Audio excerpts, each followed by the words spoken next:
ॐ अज्ञानतिमिरान्धस्य ज्ञानाञ्जनशलाकया चक्षुरुन्मिलितं येन तस्मै श्रीगुरवे नमः। श्रीचैतन्यमनोभीष्टं स्थापितं येन भूतले स्वयं रूपकदा मह्यं ददाति स्वपदान्तिकं। वन्देऽहं श्रीगुरो श्रीयुतपदकमलं श्रीगुरुन् वैष्णवांश्च श्रीरूपं साग्रजातं सहगण रघुनाथान्वितं तं सजीवं साद्वैतं सावधूतं परिजनसहितं कृष्णचैतन्यदेवं श्रीराधाकृष्णपादान् सहगण ललिता श्रीविशाखान्वितांश्च। हे कृष्ण करुणा सिन्धो दीनबन्धो जगत्पते गोपेश गोपिकान्त राधाकान्त नमोऽस्तु ते। तप्तकाञ्चन गौराङ्गी राधे वृन्दावनेश्वरी वृषभानुसुते देवी प्रणमामि हरिप्रिये। वाञ्छाकल्पतरुभ्यश्च कृपासिन्धुभ्य एव च पतितानां पावनेभ्यो वैष्णवेभ्यो नमो नमः। अनन्तकोटिवैष्णववृन्द की जय। नारायणं नमस्कृत्य नरं चैव नरोत्तमं देवीं सरस्वतीं व्यासं ततो जयमुदीरयेत्। शृण्वतां स्वकथा कृष्ण पुण्यश्रवणकीर्तनः हृद्यन्तस्थो यभद्राणि विद्युनोति सुहृत्सतां। नष्टप्रायेषु अभद्रेषु नित्यं भागवतसेवया भगवति उत्तमश्लोके भक्तिर्भवति नैष्ठिकी। ॐ नमो भगवते वासुदेवाय। ॐ नमो भगवते वासुदेवाय। ॐ नमो भगवते वासुदेवाय। नमः ॐ विश्वपादाय कृष्णप्रेष्ठाय भूतले श्रीमते जयपताका स्वामिन् इति नामिने। नमो आचार्यपादाय निताय कृपाप्रदायने गौरकथाधामदाय नगरग्रामतारिणे। नमः ॐ विष्णुपादाय कृष्णप्रेष्ठाय भूतले श्रीमते भक्तिवेदान्तस्वामिन् इति नामिने। नमस्ते सारस्वते देवे गौरवाणी प्रचारिणे निर्विशेषशून्यवादी पाश्चात्यदेशतारिणे। जय श्री कृष्ण चैतन्य प्रभु नित्यानंद श्री अद्वैत गदाधर श्रीवासादि गौर भक्तवृंद। हरे कृष्ण कृष्ण कृष्ण हरे हरे हरे राम राम राम हरे हरे। हरे कृष्ण कृष्ण कृष्ण हरे हरे हरे राम राम राम हरे हरे। हरे कृष्ण कृष्ण कृष्ण हरे हरे हरे राम राम राम हरे हरे।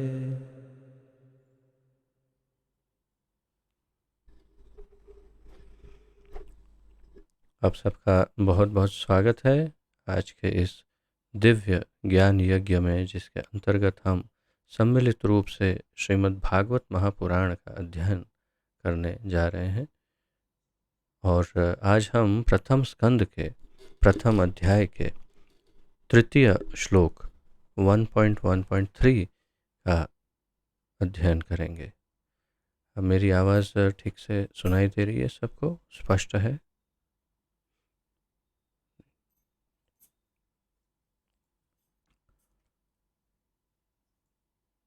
तो आइए प्रारंभ करते हैं। सबसे पहले हम पिछले 2 श्लोकों में जो अध्ययन किया उसका सार देखते हैं और तत्पश्चात हम देखते हैं कि किस प्रकार तृतीय श्लोक में भाव अब धीरे धीरे बदल रहा है, अर्थात कि मूल भागवत प्रारंभ होगी। तो मैं स्क्रीन शेयर करता हूँ आप सभी के साथ। सब स्क्रीन देख पा रहे हैं? धन्यवाद। तो सबसे पहले आपको स्मरण होगा कि प्रथम श्लोक में भगवान श्री कृष्ण को परम भगवान बताते हुए भगवान वेद व्यास ने बहुत सुंदर व्याख्या की ओम नमो भगवते वासुदेवाय तथा तत्पश्चात उन्होंने सत्यम परम धीमहि और अनेक रूप से भगवान श्री कृष्ण को परम भगवान बताया, जिसकी बहुत सुंदर 10 पन्नों में व्याख्या हमारे श्रील प्रभुपाद जी ने की। तत्पश्चात द्वितीय श्लोक में हमने देखा कि बहुत सारे अनेक इसके भी बहुत सारे सार हमने देखे प्रभुपाद जी की कृपा से, लेकिन सबसे मुख्य रूप से यदि देखें हम तो यह भागवत पुराण जो है वो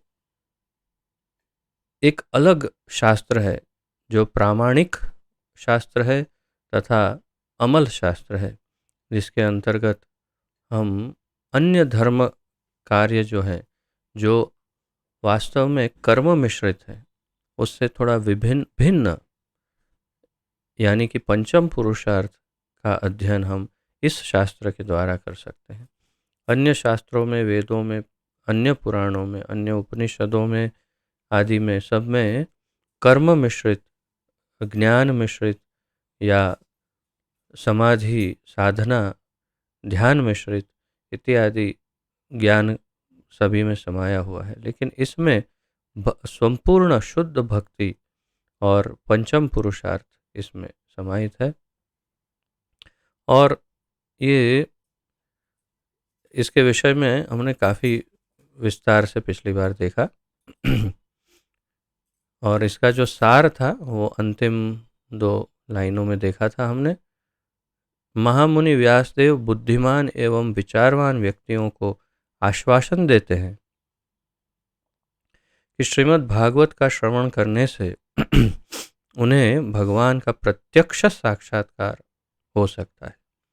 अर्थात श्रीमद् भागवतम के अध्ययन से भगवान श्री कृष्ण का साक्षात्कार, परम भगवान का साक्षात्कार, आत्म साक्षात्कार, परमात्मा साक्षात्कार, ईश्वर साक्षात्कार या परमेश्वर साक्षात्कार, ये सब हो सकते हैं। वेदों में वर्णित साक्षात्कार की विभिन्न अवस्थाओं को पार किए बिना ही इस संदेश को ग्रहण करने के लिए सहमत होने मात्र से मानव परमहंस पद को तुरंत प्राप्त कर सकता है। तो अन्य किसी साक्षात्कारों के थ्रू जाने के, अन्य दूसरे मार्गों के माध्यम से यहाँ तक पहुँचने के बदले यदि कोई सीधा श्रीमद् भागवत का स्वीकार करता है, श्रीमद् भागवतम को ग्रहण करता है, तो उसकी शरण ग्रहण करता है श्रीमद् भागवत की, तो वो सीधा ही परमहंस पद पर तुरंत पहुंच जाता है, ऐसा प्रभुपाद जी बता रहे हैं। अब आज का ये जो श्लोक है इसका हम उच्चारण करते हैं। इसके वास्तव में इसका जो इस श्लोक के उच्चारण का छंद है वो है धृत विलंबित, धृत विलंबित छंद, धृत विलंबित छंद। परंतु ये इतना आसान नहीं, ये सारे छंदों को समझ पाना या गा पाना, उसके लिए थोड़ा गायन का अभ्यास भी चाहिए। तो हमें जैसे अभ्यास होगा ऐसे सरल इसका हम उच्चारण करेंगे।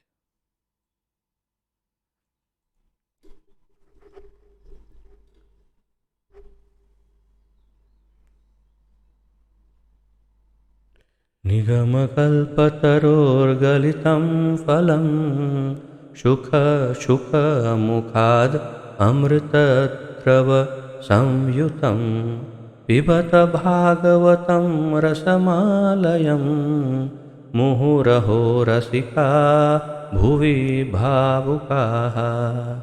निगमकल्पतरोर्गलितं फलं शुकमुखादमृतद्रवसंयुतं पिबत भागवतं रसमालयं मुहुरहो रसिका भुवि भावुकाः। तो ये निश्चित रूप से धृत विलंबित छंद नहीं है, परंतु आप जैसे अनुकूल हो ऐसे गा सकते हैं। तो निगम कल्पतरोर गलितम फलम शुक मुखाद अमृत द्रव संयुतम पिबत भागवतम रसम आलयम मुहुरहो रसिका भुवि भावुकाः। शब्दार्थ। निगम वैदिक साहित्य। निगम शब्द का अर्थ वैदिक साहित्य है। वास्तव में हिंदी में भी शब्द है ये निगम, और इसके कई अर्थ हो सकते हैं, लेकिन यहाँ पर इस श्लोक में निगम शब्द का अर्थ है वैदिक साहित्य। कल्पतरो हो, कल्पतरु का, कल्पतरु ये लगभग सभी को ज्ञात होगा या ज्ञात होना चाहिए। आध्यात्मिक चर्चा जब हम करते हैं या आध्यात्मिक जीवन में कल्पतरु ये एक थोड़ा सामान्य शब्द होता है, विशेष रूप से भक्ति मार्ग में।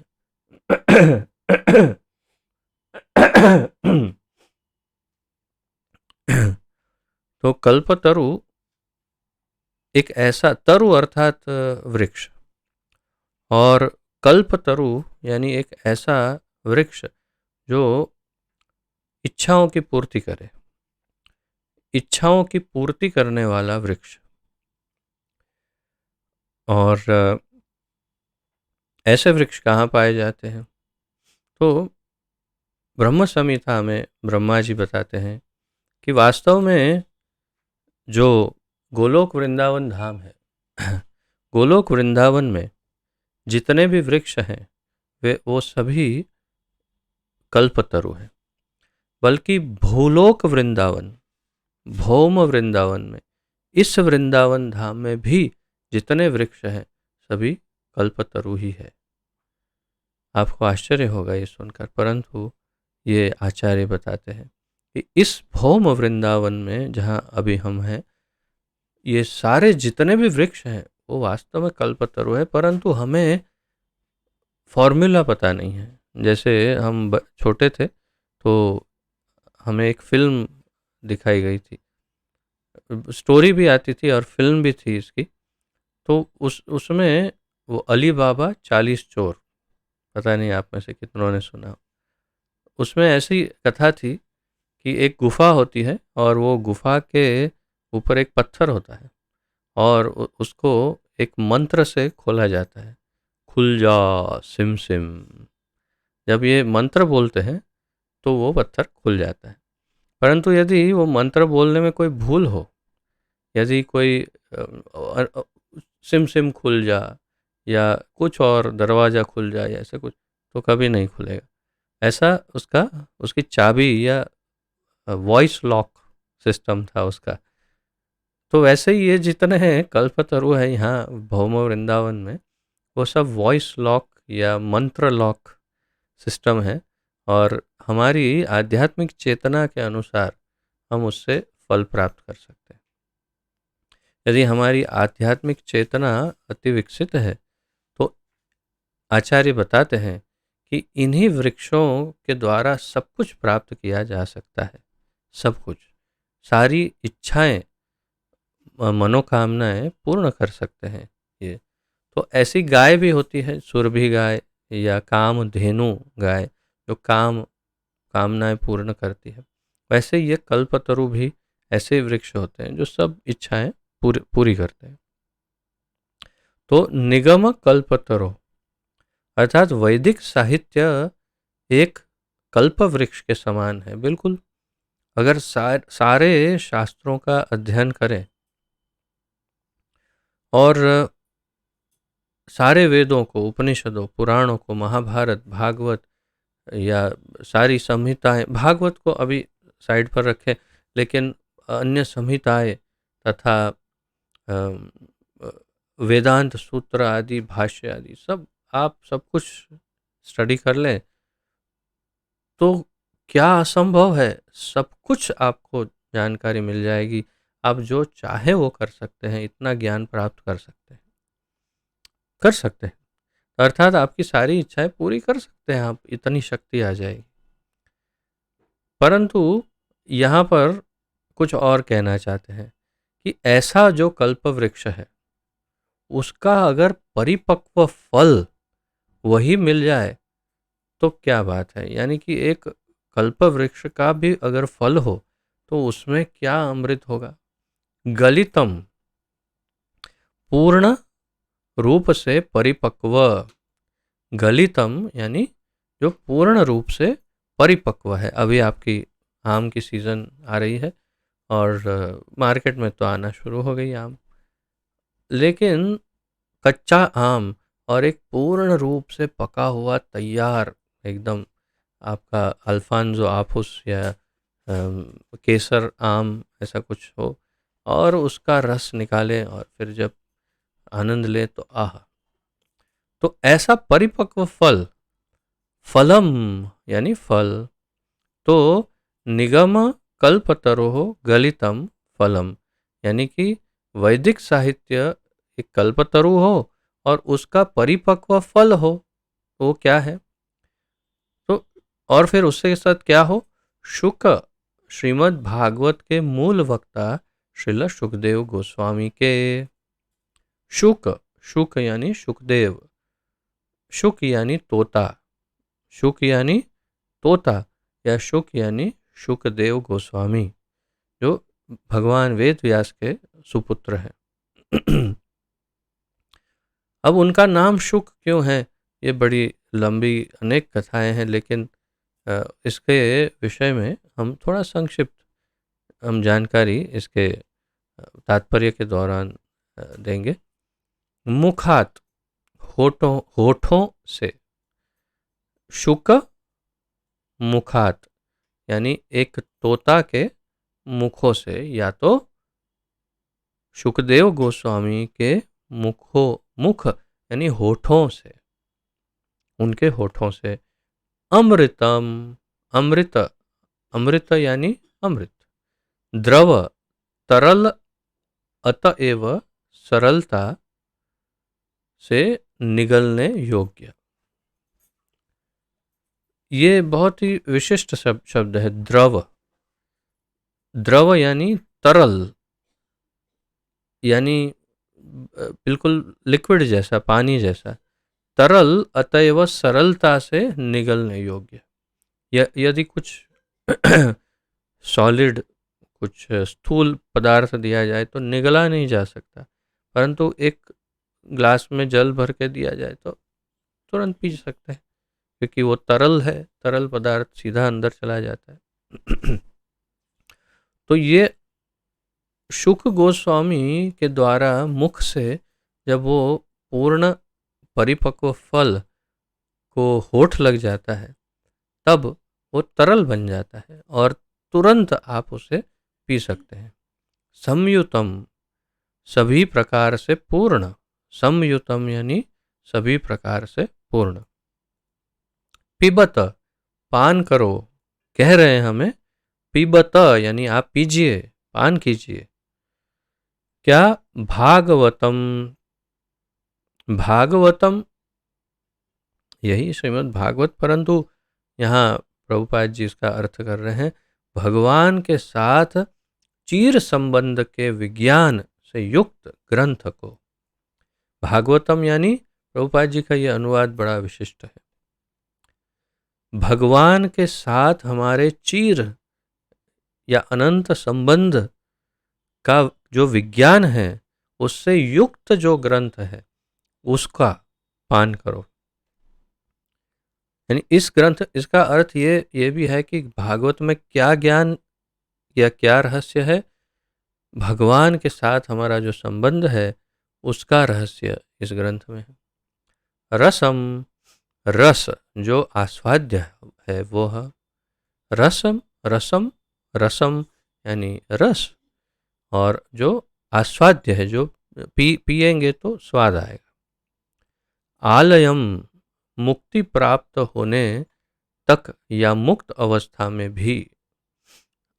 अब हम यदि सामान्य भाषा में आलय शब्द का अर्थ देखें तो जैसे आप विद्यालयम, विद्यालय, या कुछ भी कई प्रकार के, मदिरालयम यानी मदिरालय जहाँ पे मदिरा मिलती है, विद्यालयम में विद्या मिलती है।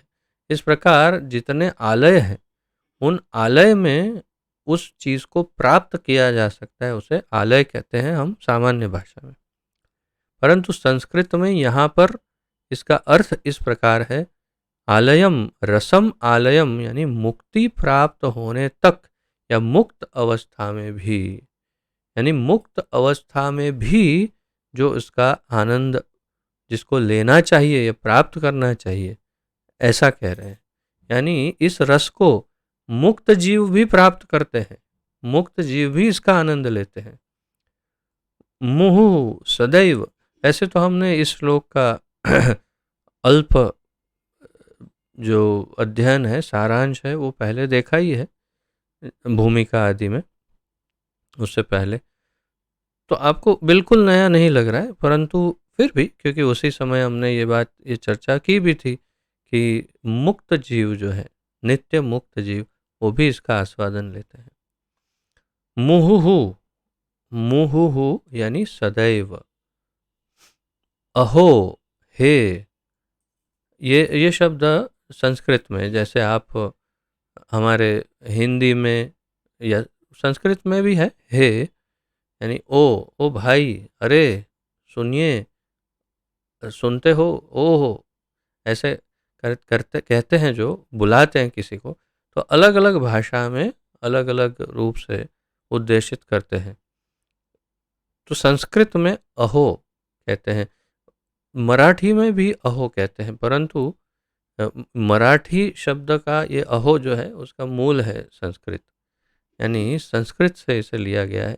किसी को बोलना हो, अरे भाई, तो अहो हे, रसिका, रसिकाहा, रसिकाहा यानी बहुत सारे रस का पूर्ण ज्ञान रखने वाले रसिक जन, यानी एक दो नहीं, सारे सभी रसिक जन, यानी जो रस का पूर्ण ज्ञान रखते हैं। कौन से रस का, हम अभी चर्चा कर चुके हैं, यानी आध्यात्मिक रस का, भक्ति रस का पूर्ण ज्ञान रखने वाले रसिक जन। भुवि, पृथ्वी पर, भुवि यानी पृथ्वी पर, भावुकाः, पटु तथा विचारवान। यहाँ पर प्रभुपाद जी ने शब्द का अर्थ बताया है, भावुकाः, भावुक शब्द हिंदी में है, गुजराती में है, अनेक भाषाओं में है। भावुक, अरे क्यों इतना भावुक हो जाता है भाई, बहुत भावुक है ये तो, यानी कोई अगर बात बात में रोने लगे या एकदम ऐसे हो जाए।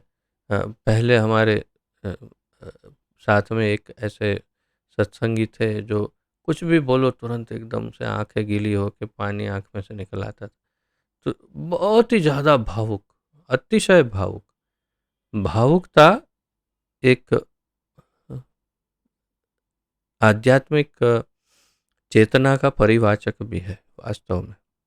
तो भावुकता बहुत महत्वपूर्ण है, लेकिन यहाँ भावुकता वो वाली भावुकता है या नहीं, तो इसका अर्थ यहाँ प्रभुपाद जी कह रहे हैं पटु तथा विचारवान। पटु यानी बहुत ही इंटेलिजेंट, बुद्धिमान,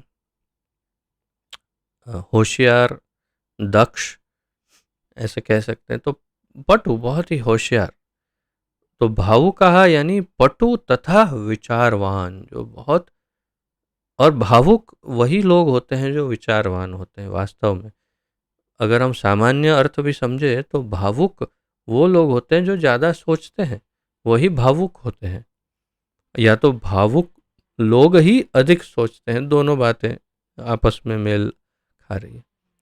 तो भावुक, लेकिन वास्तव में हम जिस भावुकता की बात कर रहे हैं वो भावुक भी इसमें आ ही जाता है, परंतु मूल रूप से जो बहुत बुद्धिशाली और विचारवान लोग होते हैं, यानी कि सामान्य अर्थ में भावुक नहीं, जो टीवी सीरियल देखते देखते रोए ऐसे, या फिल्म देखते देखते रोए, वो वाले भावुक नहीं। बुद्धिमान भावुक, जो जहाँ पर वास्तव में रोना या तो भाव प्रकट करना चाहिए, रोए नहीं भी तो भी भावुक जो हो। खैर आगे देखते हैं। तो हे, इसका अब हम तात्पर्य देखते हैं, उससे पहले अनुवाद। तो ये इस श्रीमद् भागवतम का अनुवाद तथा तात्पर्य हमारे इस्कॉन के संस्थापक आचार्य श्री श्रीमद् अभय चरणारविंद भक्ति वेदांत स्वामी श्रील प्रभुपाद जी ने किया है। श्रील प्रभुपाद की जय। अनुवाद।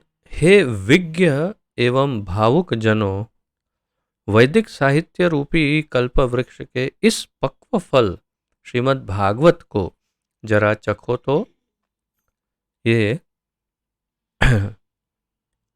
भावुक जनों को, जो विज्ञ यानी कि बुद्धिमान और ज्ञानवान है, ऐसे भावुक जनों को ये बताया जा रहा है, कहा जा रहा है। क्या? हे विज्ञ तथा भावुक जनों, वैदिक साहित्य रूपी कल्प वृक्ष के इस पक्व फल श्रीमद् भागवत को जरा चखो तो सही।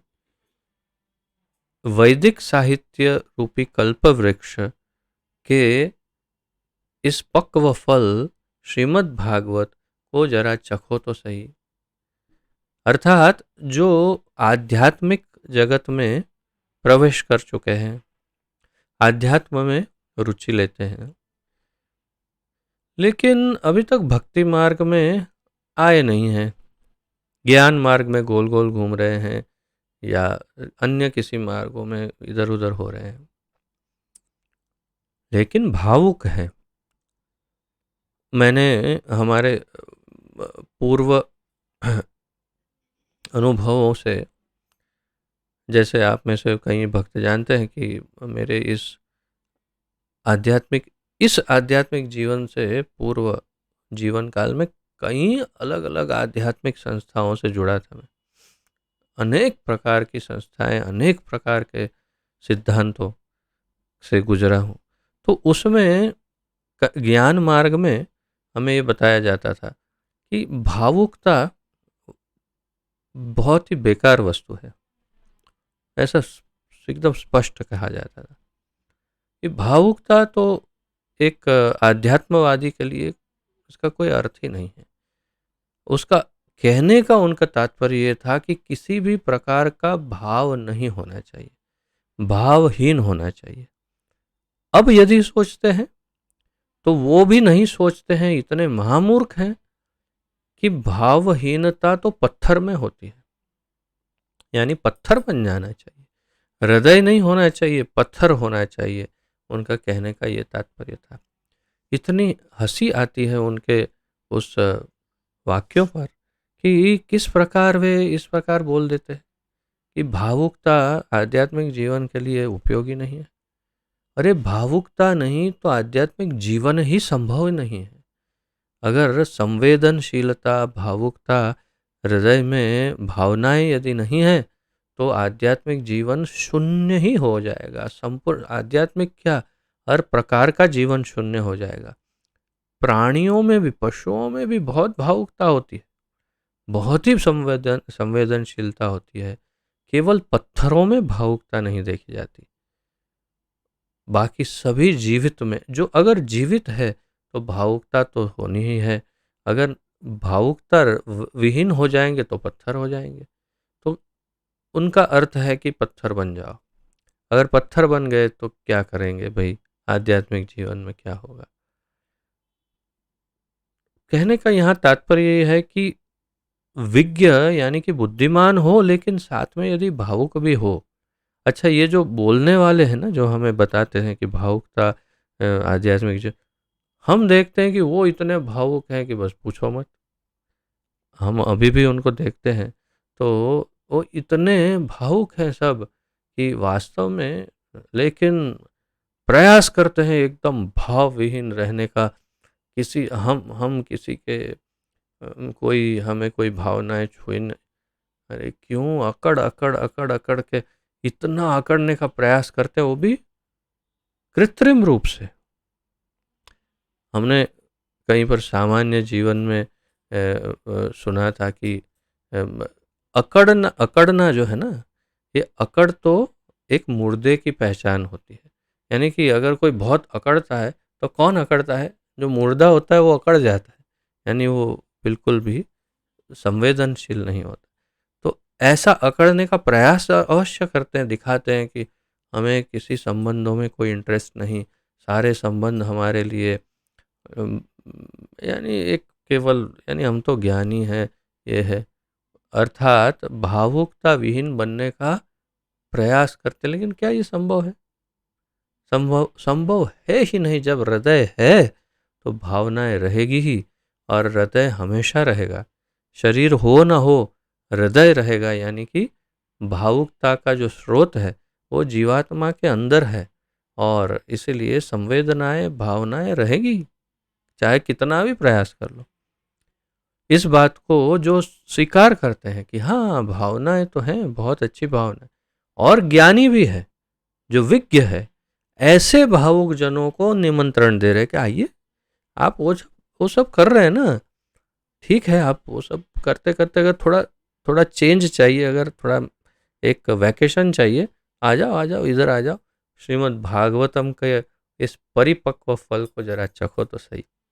जैसे आप मार्केट में जाते हैं, कोई फ्रूट वाला बैठा हो और आप इधर उधर देख रहे हैं, बोलते हैं अरे सर आप एक बार ये चक देखिए, काटने लगता है, सर काट के एक ऐसा पीस निकाल के देता है, आप इसको एक बार चखो बस। मैं कहता नहीं आप खा लेना, वो नहीं, कुछ नहीं, आपको पैसे वैसे कुछ नहीं देना है, बस इतना चख लो, और आप आकर्षित हो जाते हैं कि हाँ चखने में क्या है, चखा तो अच्छा है, ठीक है, फिर थोड़े आगे जाते हैं, लगता है नहीं वास्तव में बहुत मीठा है।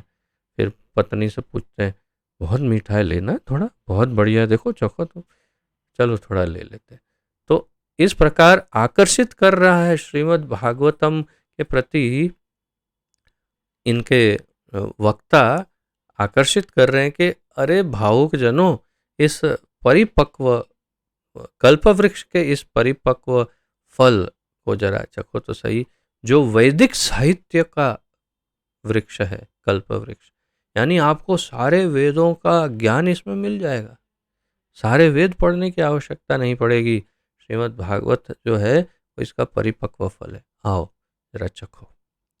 यह श्री सुखदेव गोस्वामी के मुख से निसृत हुआ है।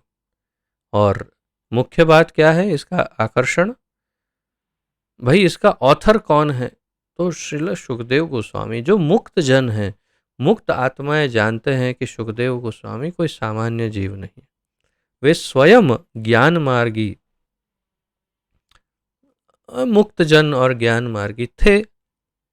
तो अगर वे आकर्षित हो गए तो क्या वे फिसल गए, या उन्होंने कुछ बहुत ही महत्वपूर्ण देखा तब इसमें प्रविष्ट हुए? क्योंकि सब जानते हैं कि जैसे ही माँ के गर्भ से प्रकट हुए, सीधे ही उनके सामने देखा नहीं है माता पिता का चेहरा, सीधे जंगल में चले गए, और मुक्त आत्मा थे, बिना वस्त्र के, बिना किसी के, सीधे ही समाधि में लीन। ऐसे मुक्त आत्मा संपूर्ण ज्ञानी पुरुष भागवत जैसी कथा क्यों कर रहे हैं? और उनके मुख से यदि आप सुनेंगे तो जो इतने बड़े विद्वान हैं, ज्ञानी हैं, तो फिर इसका आनंद कैसा होगा आप सोचिए। तो ये एक प्रकार से आकर्षित कर रहे हैं सभी ज्ञानियों को। और इसका एक और तात्पर्य भी है, जो आगे प्रभुपाद जी तात्पर्य में समझाएंगे, कि एक फल को, मीठे फल को, विशेष रूप से आम, मीठा पका हुआ आम जो है, उसे जब तोता चखता है तो उसके बाद में कुछ ऐसा उसके अंदर रासायनिक अ, कोई प्रक्रिया होती है कि जिसके बाद वो फल अतिशय मीठा हो जाता है और तरल बन जाता है, यानी कि उसको बहुत आसानी से खा सकते हैं। तो हम अगर तोते के खाए हुए आम को खाते हैं तो और मीठा लगता है। तो यहाँ पर एक शुक, तोते समान सुखदेव गोस्वामी ने इस परिपक्व फल को चखा और फिर हमें दिया, अतएव यह और भी अधिक रुचिकर हो गया है। इसीलिए यह और भी अधिक रुचिकर हो गया है। तो इसलिए आप आइए, यद्यपि इसका अमृत रस मुक्त जीवों समेत समस्त जनों के लिए पहले से आस्वाद्य था। और एक और बात आपको यदि पता ना हो, तो इसका अमृत रस, जो भागवत का अमृत रस है, वो मुक्त जीवों समेत या मुक्त जीवों समेत समस्त जनों के, सभी लोगों के लिए पहले से ही आस्वाद्य था। इसका एक और अर्थ हम मान सकते हैं कि श्रीमद् भागवत हमेशा था। अवश्य ही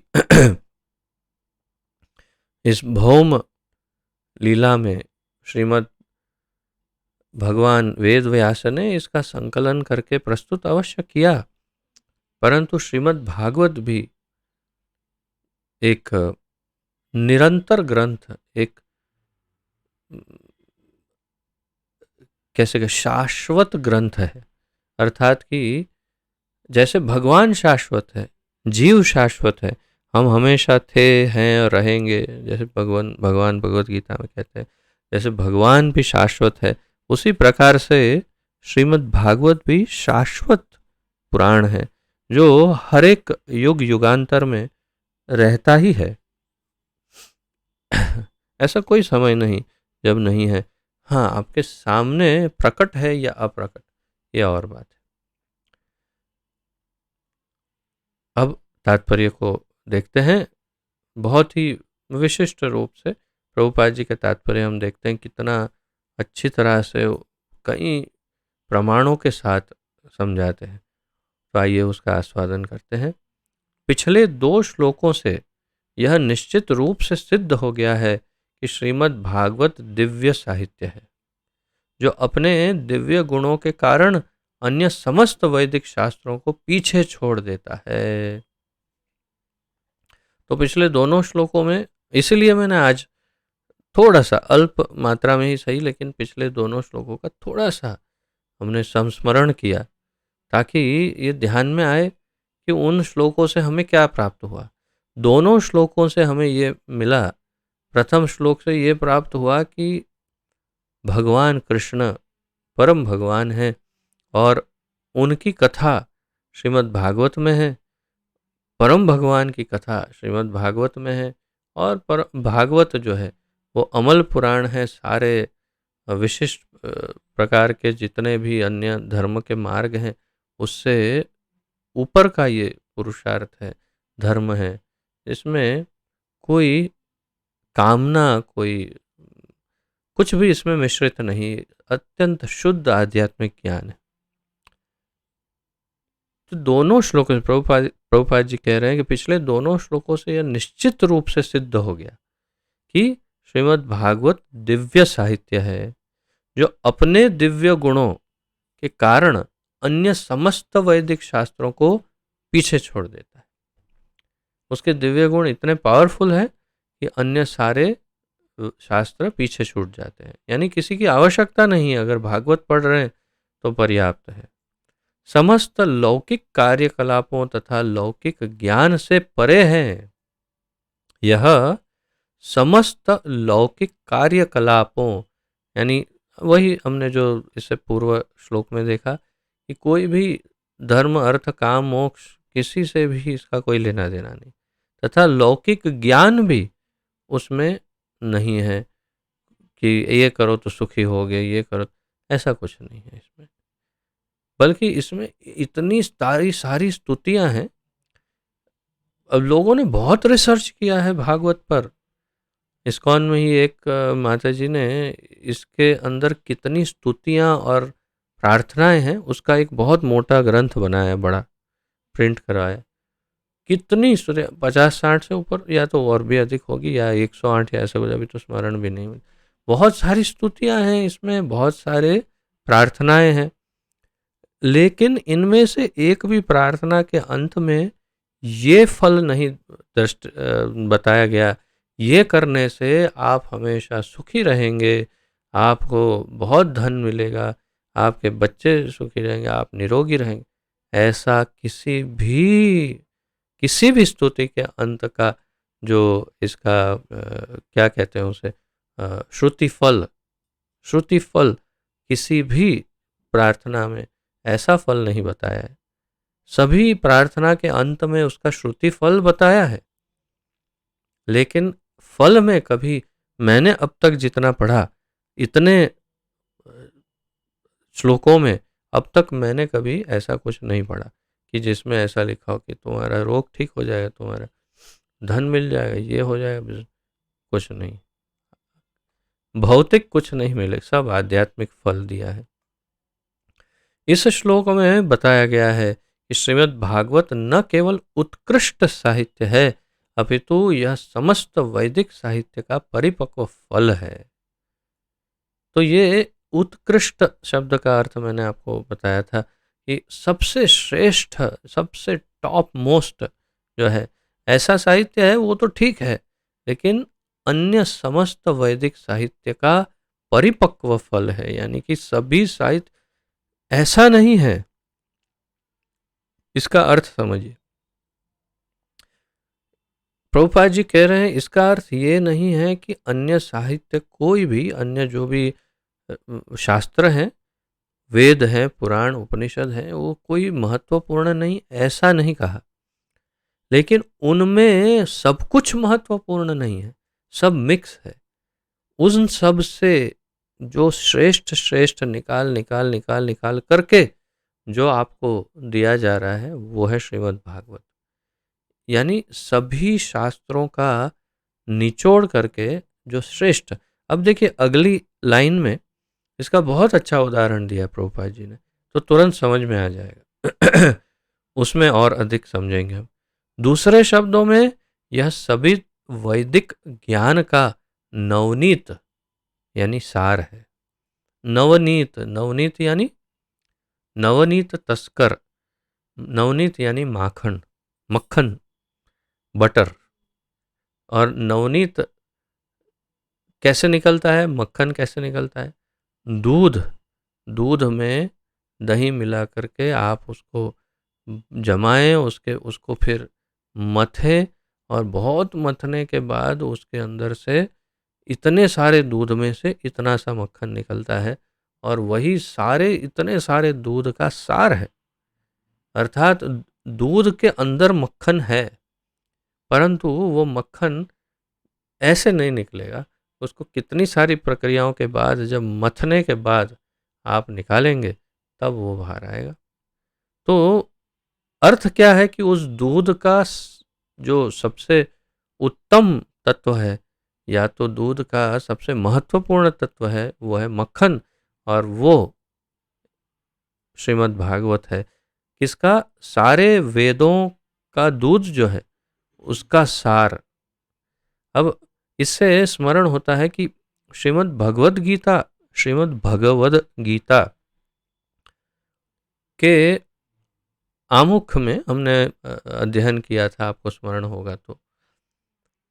श्रीमद् आदि शंकराचार्य, उन्होंने इसका महात्म्य लिखा है, और महात्म्य, भगवद गीता का महात्म्य ऐसे बोलते हैं, वे कह रहे हैं, सर्व उपनिषदो गावो दोग्धा गोपाल नंदनः स्वार्थो वत्स सुधीर भोक्ता दुग्धम गीतामृतम महत। कहते हैं सर्व उपनिषदों गावो, मान लीजिए सारे शास्त्र जो हैं वो एक गाय है, और दोग्धा गोपाल नंदन, और उसको दोहने वाले गोपाल है, नंदन यानी कृष्ण। कृष्ण जो है वे उस गाय को दोहने वाले, दूध निकालने वाले गोपाल है।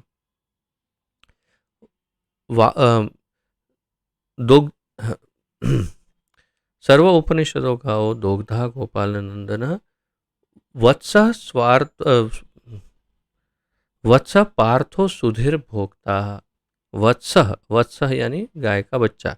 तो गोपाल दूध निकाल रहे हैं, लेकिन वो दूध पिला भी रहे हैं किसको? गाय के ही बच्चे को, गाय के बछड़े को दूध पिला रहे हैं। वो बछड़ा कौन है? पार्थो वत्स, पार्थ यानी अर्जुन। अर्जुन रूपी बछड़े को वो दूध पिला रहे हैं। सुधीर भोक्ता, वो दूध पिला रहे हैं, और वो दूध है कैसा? दुग्धम गीता अमृतम महत, यानी सबसे महत्वपूर्ण उस गाय का जो दूध है वो अमृत के तुल्य है। उस अमृत तुल्य दूध जिसका नाम है गीता, श्रीमद् भगवत गीता, वो दूध अर्जुन को कृष्ण गोपाल पिला रहे। अब उस दूध में से जब आप मक्खन निकालो तो बनता है श्रीमद् भागवत। अब आपको इसका महत्व समझ में आया होगा। तो इसी प्रकार यहाँ पर कहा कि दूसरे शब्दों में यह सभी वैदिक ज्ञान का नवनीत यानी मक्खन यानी सार है।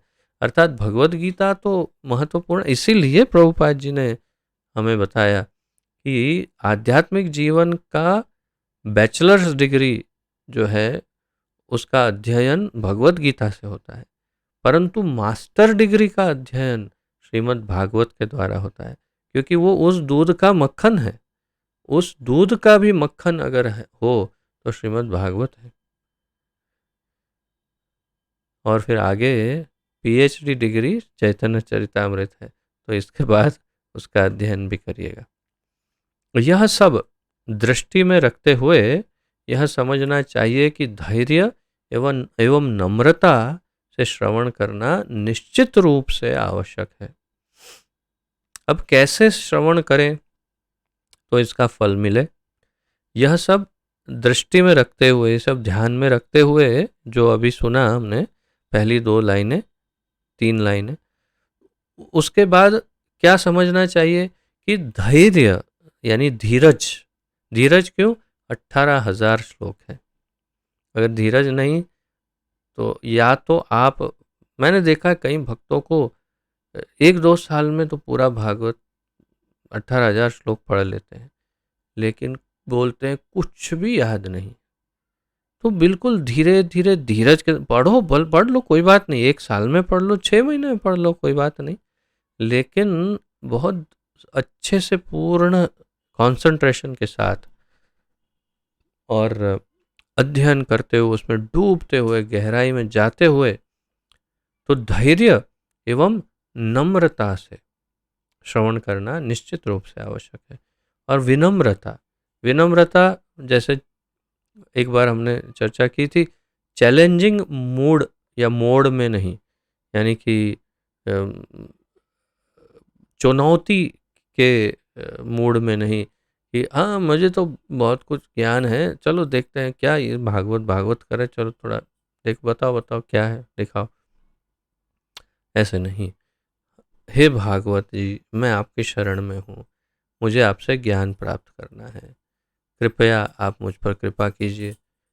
उस विनीत भाव से, विनम्रता से, नम्रता पूर्वक और धीरज से, धैर्य से आप भागवत को स्टडी करिए, तब इसका फल मिलेगा।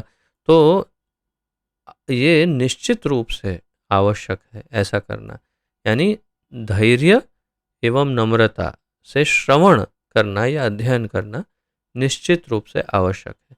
ये बड़ी महत्वपूर्ण लाइन है ये। तो ये सभी, बल्कि यहाँ से लेकर यहाँ तक ये सब कुछ बहुत महत्वपूर्ण है जितनी लाइन्स है। अतः मनुष्य को चाहिए कि वह श्रीमद् भागवत द्वारा प्रदत्त संदेश तथा उपदेशों को अत्यंत आदर के साथ तथा ध्यान पूर्वक ग्रहण करे। इसीलिए अतः मनुष्य को चाहिए कि श्रीमद् भागवत द्वारा प्रदत्त संदेश, जो ज्ञान हमें भागवत मिले, भागवत में इतने सारे अलग अलग अलग अलग अलग अलग अलग विषयों का ज्ञान दिया है, बहुत बड़ा सागर है, बहुत बड़ा सागर, यानी सारे वेदों का निचोड़ इसमें दे दिया है। तो अवश्य ही, और उन उपदेशों को अत्यंत आदर के साथ तथा ध्यान पूर्वक ग्रहण करना चाहिए। मेरे विचार से ये सब कुछ ही बहुत महत्वपूर्ण है, इसे हम अवश्य हाईलाइट कर सकते हैं। यहाँ से लेकर यहाँ तक पूर्ण रूप से बहुत ही महत्वपूर्ण है। इसे आप अवश्य पुनः एक बार इस पर चिंतन करिएगा, अगर समय प्राप्त हो तो निकालिएगा समय। आगे प्रभुपाद जी बताते हैं, वेदों की तुलना कल्प वृक्ष से की गई है, क्योंकि उनमें मनुष्य के लिए ज्ञेय सारी बातें पाई जाती है। तो वेदों में मनुष्य के लिए जो प्राप्त करने योग्य, प्राप्य या ज्ञेय जो ज्ञान प्राप्त करने योग्य जो ज्ञान जो भी है वो सब सामान्य बुद्धि की बात है कि वेदों का ज्ञान मनुष्यों के लिए है ताकि मनुष्य सुखी रहे या हमेशा के लिए सुखी हो जाए। कि एक होता है क्षणिक सुख प्राप्त करना, लेकिन एक होता है हमेशा हमेशा के लिए सुखी हो जाना। वैसा ज्ञान वेदों में होने की संभावना है। तो संभावना इसलिए कह रहा हूँ क्योंकि भौतिकता इसमें मिक्स्ड है, इसीलिए क्योंकि अगर भौतिकता न हो, हाँ भागवत में निश्चित रूप से ऐसा ज्ञान है कि जिससे मनुष्य या जीवात्मा हमेशा के लिए सुखी हो जाएगा। तो ये ज्ञान इसमें शास्त्रों में है और उसका निचोड़ भागवत में है। उनमें सांसारिक आवश्यकताओं के साथ साथ आध्यात्मिक साक्षात्कार भी वर्णन हुआ है। वेदों में सांसारिक आवश्यकताओं का काफी ज्ञान है, लेकिन उसके साथ साथ आध्यात्मिक साक्षात्कार का भी ज्ञान है। वेदों में सामाजिक, राजनीतिक, धार्मिक, आर्थिक, सैन्य, चिकित्सीय, रासायनिक, भौतिक, पराभौतिक विषयों से संबद्ध ज्ञान के नियामक सिद्धांत तथा जीवन के लिए जो भी आवश्यक है सभी का समावेश है। तो सार रूप में वेदों में क्या क्या ज्ञान है? सामाजिक ज्ञान, राजनीतिक ज्ञान, धार्मिक ज्ञान, आर्थिक ज्ञान, सैन्य संबंधी ज्ञान, चिकित्सीय ज्ञान आयुर्वेद, रासायनिक ज्ञान केमिकल्स और कंपाउंड्स इत्यादि जो भी तत्व है उसका ज्ञान, भौतिक ज्ञान, पराभौतिक विषयों यानी कि साइंस आदि से संबद्ध ज्ञान के नियामक सिद्धांत यानी क्या सिद्धांतों पर सब चलता है, तथा जीवन के लिए जो भी आवश्यक है सभी का समावेश है।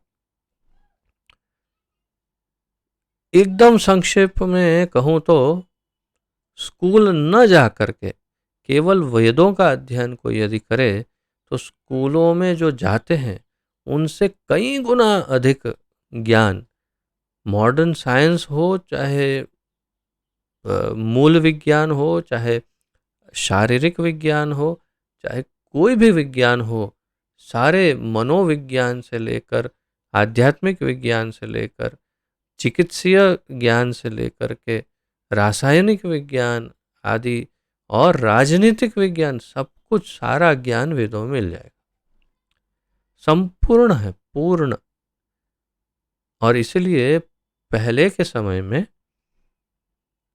4 जो आश्रम है, ब्रह्मचारी, गृहस्थ, वानप्रस्थ तथा संन्यास, उसमें प्रथम चरण में ब्रह्मचर्य आश्रम में 25 वर्षों तक इन वेदों का ही ज्ञान दिया जाता था। उसमें सब कुछ आ गया, सब आ गया। इनसे भी बढ़कर इसमें आध्यात्मिक साक्षात्कार के लिए विशेष निर्देश है। सबसे मुख्य बात क्या है?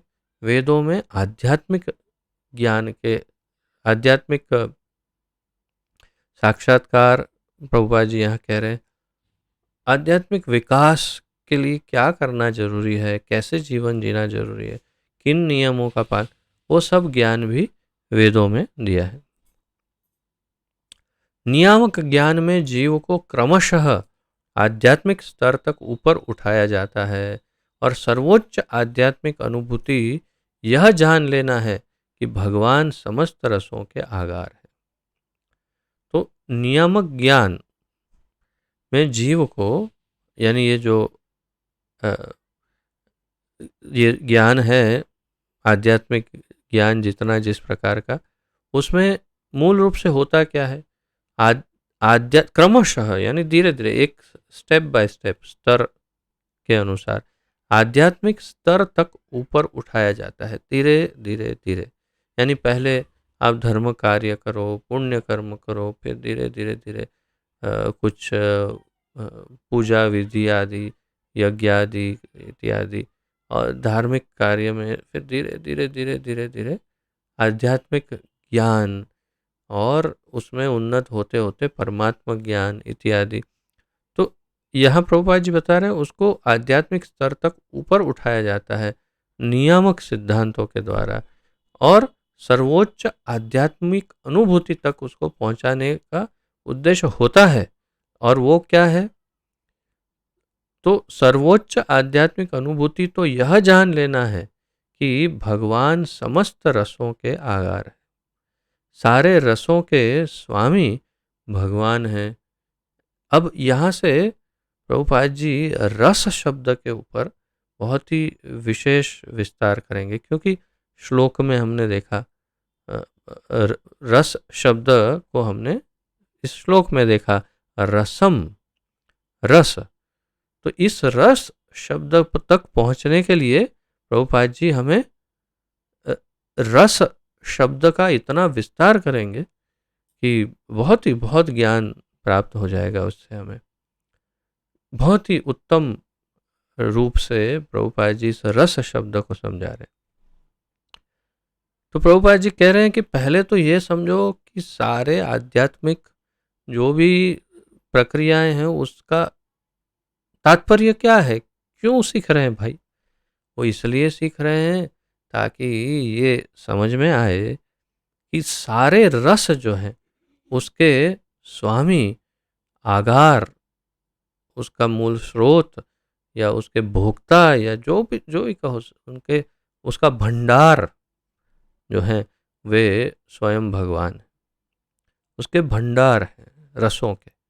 पहले तो ये समझना पड़ेगा कि रस क्या होता है और रस के भंडार भगवान क्यों हैं।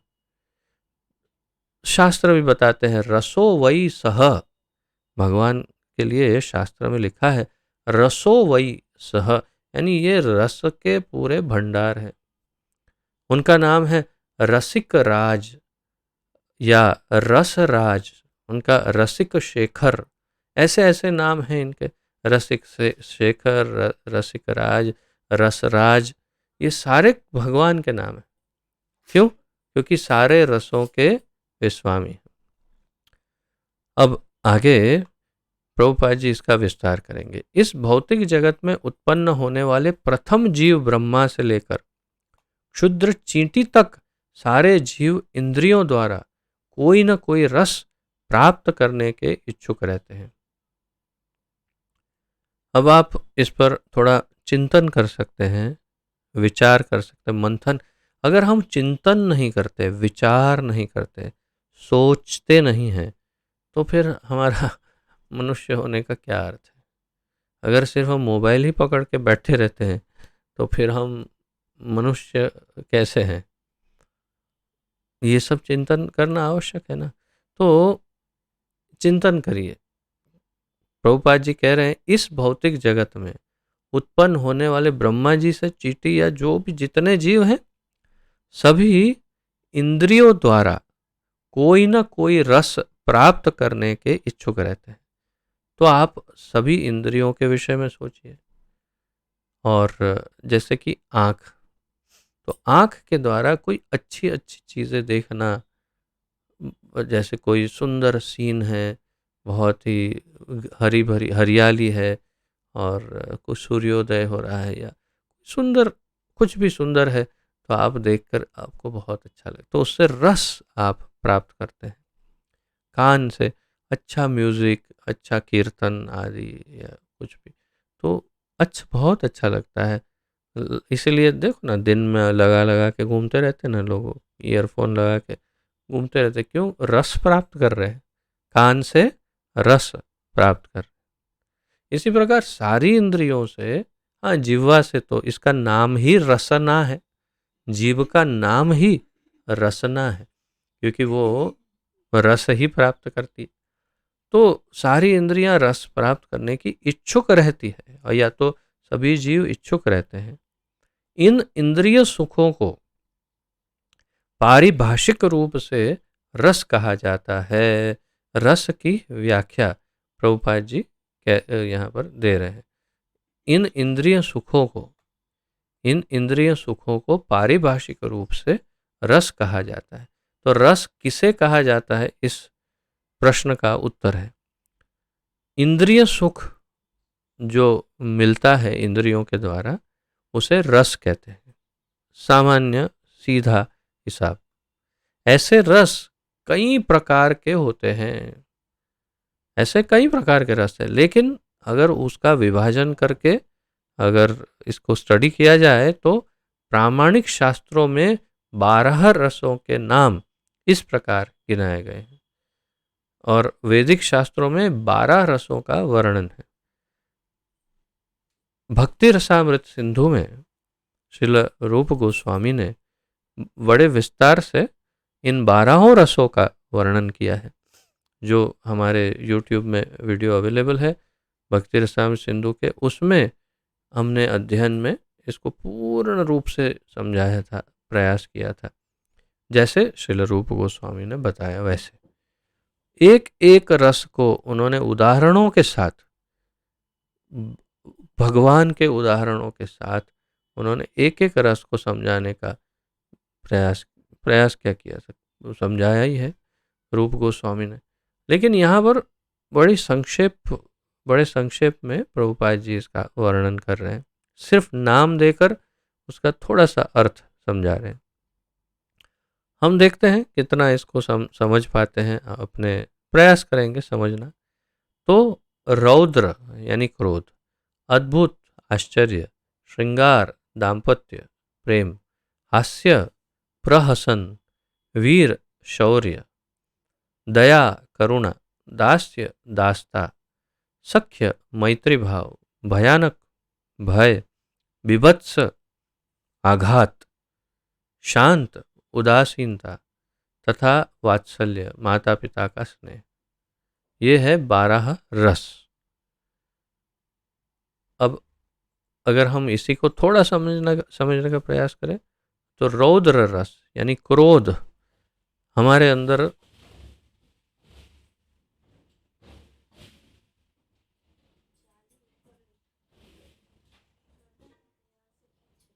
इज इट, अच्छा ओके, बाहर कुछ काम कार्य चल रहा है उसके लिए बहुत तेज आवाज़ आ रही है।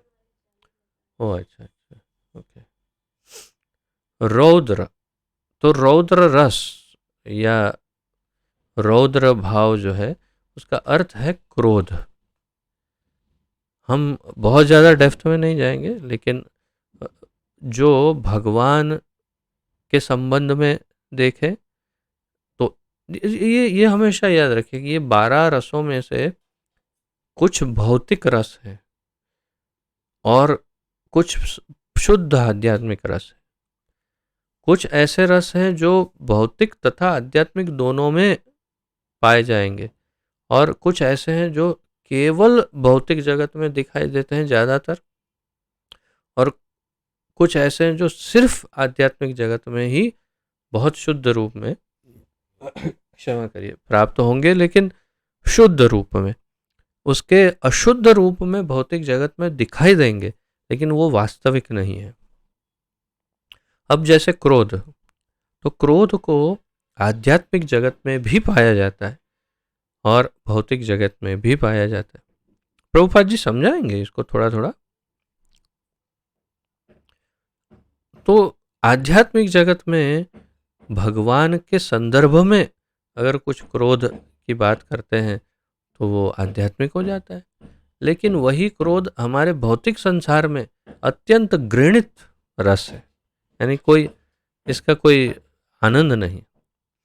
उसी प्रकार फिर आगे आश्चर्य यानी अद्भुत रस है, बहुत ही आश्चर्य हो जाए, ओ अरे क्या बात है, हो।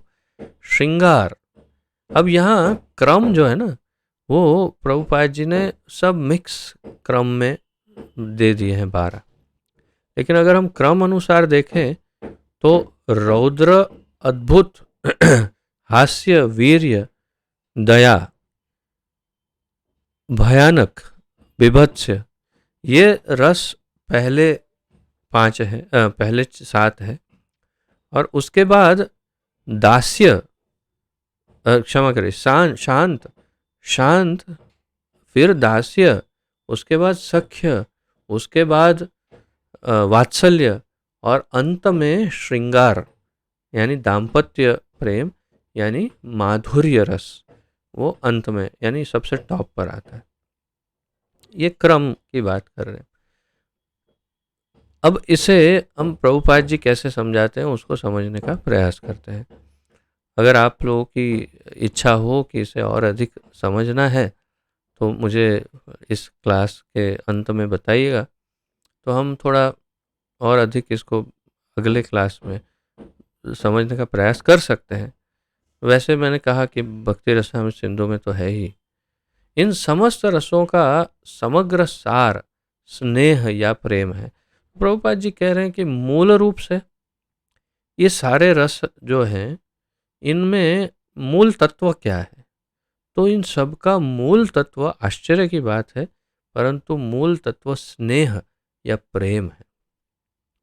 मूल रूप से प्रेम के ऐसे लक्षण उपासना, सेवा, मैत्री, वात्सल्य तथा दाम्पत्य प्रेम के रूप में प्रकट होते हैं। तो प्रेम जो है वो आश्चर्य की बात है, परंतु अलग अलग रूप में प्रकट होता है। जैसे आप तो सब जानते ही हैं कि मैत्री भाव है, मित्रता में अपने बच्चों के लिए जो प्रेम होता है वो, या दाम्पत्य जीवन में ये तो प्रेम होता ही है, परंतु सेवा में भी प्रेम होता है। किसी की आप सेवा करते हैं, या उपासना, किसी की पूजा आदि करते हैं, तो उसमें प्रेम होता है। और आगे बताएंगे कि बाकी जो है उन रसों में भी प्रेम तो है, परंतु अलग ढंग से। जैसे जब ये 5 अनुपस्थित होते हैं, यानी शांत रस, दास्य रस, सख्य, वात्सल्य और माधुर्य या श्रृंगार रस, ये 5 यदि न हो तो प्रेम अप्रत्यक्ष रूप में क्रोध, आश्चर्य, हास्य, वीरता, भय, विभत्सता आदि में प्रकट होता है। तो फिर ये जो प्रेम है वो उन रसों को न, उसके अभाव में इन सभी रसों में विकृत रूप से, या तो परिवर्तित रूप से कहना चाहिए, परिवर्तित रूप से, हाँ, विकृत रूप से भौतिक संसार में, आध्यात्मिक संसार में परिवर्तित रूप में प्रेम ही प्रकट होता है।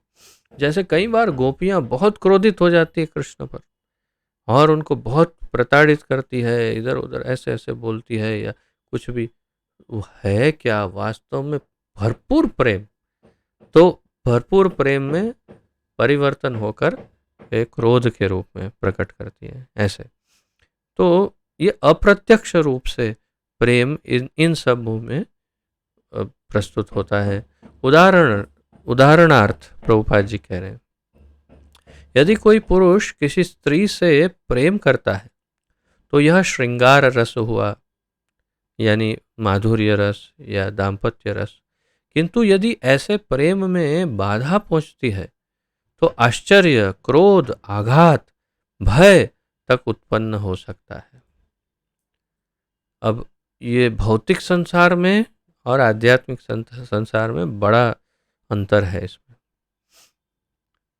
अगर वो दाम्पत्य जीवन का प्रेम किसी तरह से परिवर्तित हो जाए तो उसमें आश्चर्य, क्रोध, आघात और यहाँ तक कि भय भी उत्पन्न हो सकता है। कभी कभी दो व्यक्तियों के प्रेम संबंधों का अंत नृशंस हत्या में होता है। और आप तो नहीं देखते होंगे, लेकिन जैसे वो क्या होता है, क्राइम रिपोर्टर, ऐसा कुछ नहीं, सब कुछ क्राइम, कुछ ऐसी कुछ सीरियल टीवी में आती थी, आती है होंगी पता नहीं। तो वो आप मतलब हमने ऐसे सुना है कि उसमें सब ज़्यादातर जो घरेलू हिंसाएं या तो कुछ ऐसा कुछ उसमें किसी की हत्या कर दी या ये कुछ, तो उसके ऊपर पूरा, तो वो होता कैसे है? यहाँ तक कि दो व्यक्तियों में, प्रभुपाद जी कह रहे हैं, दो व्यक्तियों के प्रेम संबंध का अंत नृशंस हत्या में होता है, हत्या तक पहुंच जाते हैं। तो ये भी प्रेम का रिजल्ट है। ये तो आप बड़े बहुत कॉमन समाचार है कि एक प्रेमी ने प्रेमिका की हत्या कर दी है, ये सब। तो ये प्रेम के कारण, लेकिन वास्तव में बिगड़ा हुआ प्रेम। ऐसे रसों का प्रदर्शन मनुष्य तथा मनुष्य के मध्य, यानी दो मनुष्यों के मध्य, और पशु तथा पशु के बीच प्रदर्शित होता है, दो पशुओं में और दो मनुष्यों में। मुझे हम यहाँ वृंदावन में कई बार देखते रहते हैं ना, तो एक बार गैलरी में बैठा था मैं, बंदर बड़े बहुत ही विशिष्ट हैं। वास्तव में यदि बंदरों को देखेंगे तो ये बंदर मनुष्यों से कई कई गुना ज़्यादा बुद्धिमान हो ऐसा लगता है। कई मतलब कुछ 100 टाइम्स, 100 टाइम्स मोर इंटेलिजेंट ऐसा प्रतीत होता है। सिर्फ उनके उनके एक्शंस, उनके बहुत कुछ, इतने दक्ष, इतने एक्सपर्ट होते हैं कि एकदम फ्लॉलेस अंग्रेजी में कहते हैं, यानी मिस्टेक, कोई गलती नहीं, ऐसी ऐसे एक्सपर्ट होते हैं, एकदम दक्ष। अच्छा, उनमें भावुकता वो भी बहुत ही जबरदस्त होती है, बहुत भावुकता देखी जाती है। एक बार की बात है, यानी मैं बैठा था गैलरी में और सामने देखा कि छत पर कुछ बहुत सारे बंदर थे। उसमें एक पुरुष बंदर था और एक मादा बंदर थी, और बंदरिया। और किसी बात पर वो जो, ये पति पत्नी या तो जोड़े होंगे, किसी बात पर वो जो पुरुष बंदर या हाँ, वो किसी बात पर क्रोधित थोड़ा सा हुआ और अचानक एकदम से आक्रमण करने जैसा उसने उस मादा बंदरिया पर किया। तो वो थोड़ी डर के सहम के एकदम एक कोने में ऐसे हो गई, उसने प्रतिकार नहीं किया।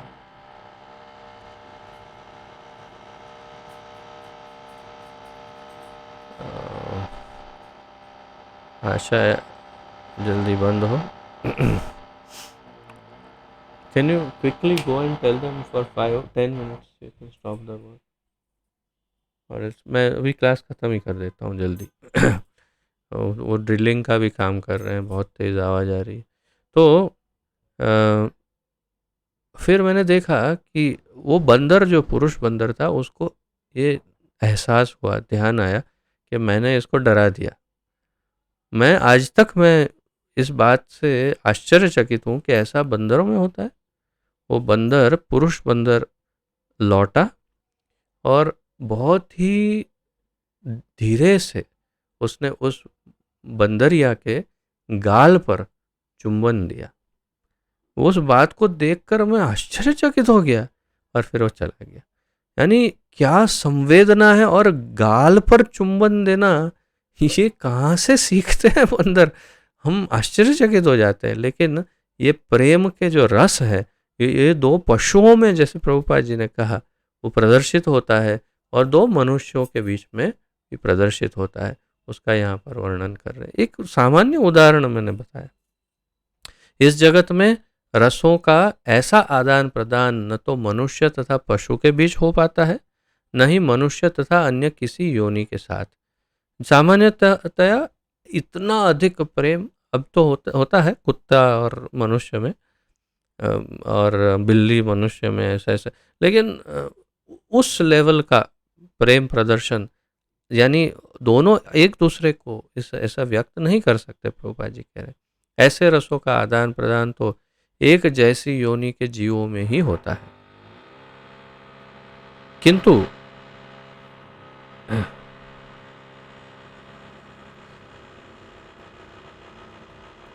जहाँ तक आत्माओं का प्रश्न है, वे गुणात्मक रूप से परमेश्वर के समरूप है। लेकिन प्रभुपाद जी कह रहे हैं ऐसा रस का आदान प्रदान तो एक जैसी योनि के जीवों में ही हो पाता है। लेकिन जहाँ तक आत्माओं का प्रश्न है, वे गुणात्मक रूप से परमेश्वर के समरूप हैं। इसलिए प्रारंभ में रसों का आदान प्रदान आध्यात्मिक जीव जीवात्मा तथा आध्यात्मिक परम पूर्ण भगवान के साथ होता है। अर्थात ये आदान प्रदान भगवान के साथ सभी जीवों का हो सकता है। यह आध्यात्मिक आदान प्रदान या रस आध्यात्मिक जगत में जीवों तथा परमेश्वर के बीच पूरी तरह पाया जाता है। और ये रस जो है वो आध्यात्मिक जीवन में पूरी तरह से भगवान तथा जीवों के बीच में पाया जाता है। और इसी के विषय में आगे रस के विषय में प्रभुपाद जी समझाएंगे और 2 पेजेस हैं, तो इसका अध्ययन हम अब कल करेंगे।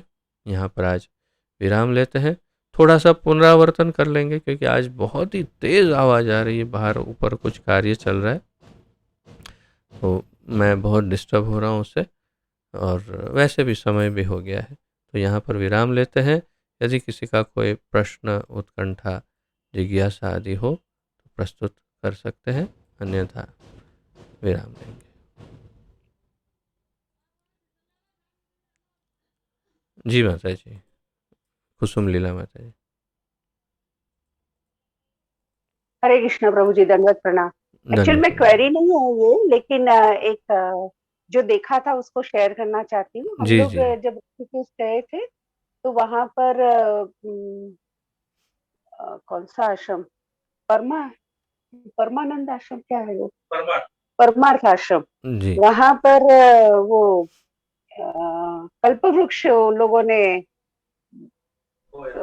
रखा हुआ है वहाँ, और उसको कॉर्डन किया है, डेकोरेट करके रखते हैं, और जो भी विजिटर्स आते हैं उनको दिखाने के लिए वहां ले जाते हैं कि ये कल्पवृक्ष है। तो ये बात क्या सही हो सकती है या जस्ट ऐसे ही?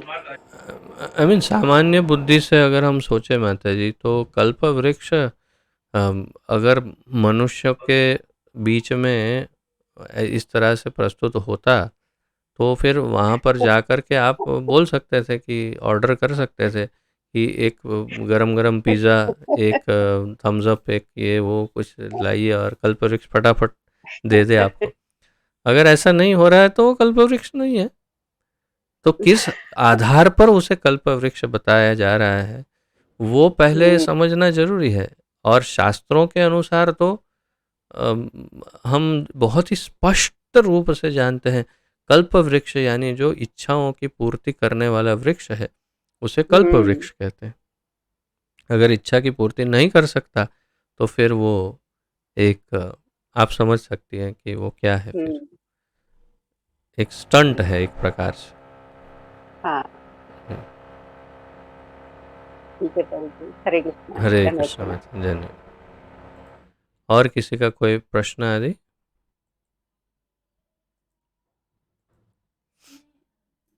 हम्म,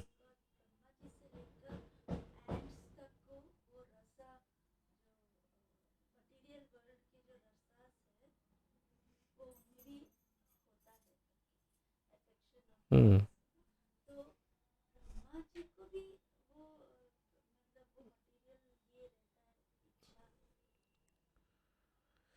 प्रश्न ऐसा है कि जैसे प्रभुपाद जी बता रहे हैं कि ब्रह्मा जी से लेकर चींटी तक सभी को रस का अनुभव होता है, या रस इंद्रिय सुखों का रस जो है वो भोगते हैं या भोगने के लिए तत्पर रहते हैं। तो क्या ये रस जो है वो ब्रह्मा जी को भी सताते हैं? तो बिल्कुल, जैसे ब्रह्मा जी के लिए हम अनेक कथाएं ब्रह्मा जी के विषय में शास्त्रों में देखते हैं। तो ब्रह्मा जी भी हमेशा रसों का आनंद लेते हैं, परंतु मुख्य रूप से वो ये सेवा भाव में है, भगवान की सेवा में, और भगवान के आदेश अनुसार रचना करना ये उनका मुख्य उद्देश्य है। तो उसी में लगे रहते हैं। लेकिन उनका भी दाम्पत्य जीवन है, उनका भी संसार है, सत्य लोक। हमारे इस ब्रह्मांड के 14 लोकों में सबसे टॉप पर सत्यलोक है। हमसे 6 लोक ऊपर सत्यलोक यानी वो ब्रह्मा जी का निवास स्थान है। जिसे ब्रह्मलोक भी कहते हैं। तो उस ब्रह्मलोक सत्यलोक में उनका पूरा साम्राज्य है, परिवार है, बहुत सारे उनके संगीगण हैं। तो निश्चय ही जब लोग रहते हैं इतने सारे, तो रसों का आदान प्रदान भी होता ही होगा।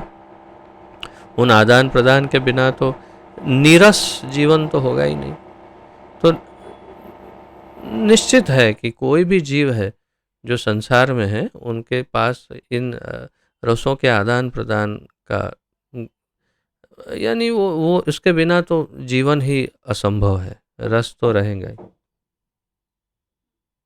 प्लेटफॉर्म अलग रहेगा, अलग प्लेटफॉर्म पर होगा वो रस का आदान प्रदान। हम जितने निम्न कक्षा में उसका आदान प्रदान करते हैं, उससे उत्तम कक्षा में उनका आदान प्रदान होगा, लेकिन रसों का आदान प्रदान होगा। ये है।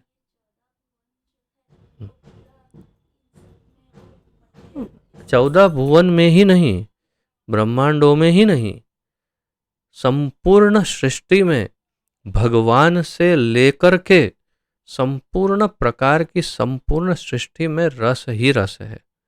बिना रस के सृष्टि ही नहीं है।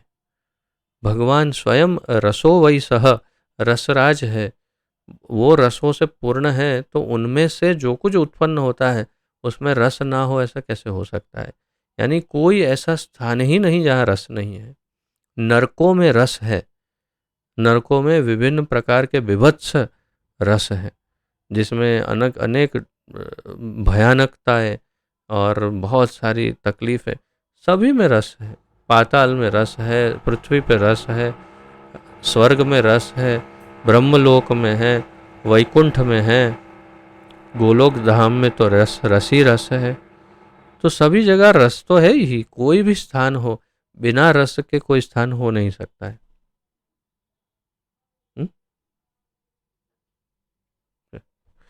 ठीक है, यदि और कोई प्रश्न ना हो तो विराम लेते हैं, क्योंकि वो ड्रिलिंग कर रहे हैं यहाँ पर, लगता है कि यहाँ ड्रिलिंग हो रहा है। बहुत तेज़ आवाज़ आ रही है, इसलिए अब समाप्त करेंगे। ठीक है, कोई और प्रश्न? कुछ नहीं। Very good. पतित पावन जगत गुरु श्रील प्रभुपाद की जय। पतित पावन गुरुदेव की जय। ग्रंथराज श्रीमद् भागवत महापुराण की जय। संपूर्ण गौर भक्त वृंद की, वैष्णव वृंद की जय।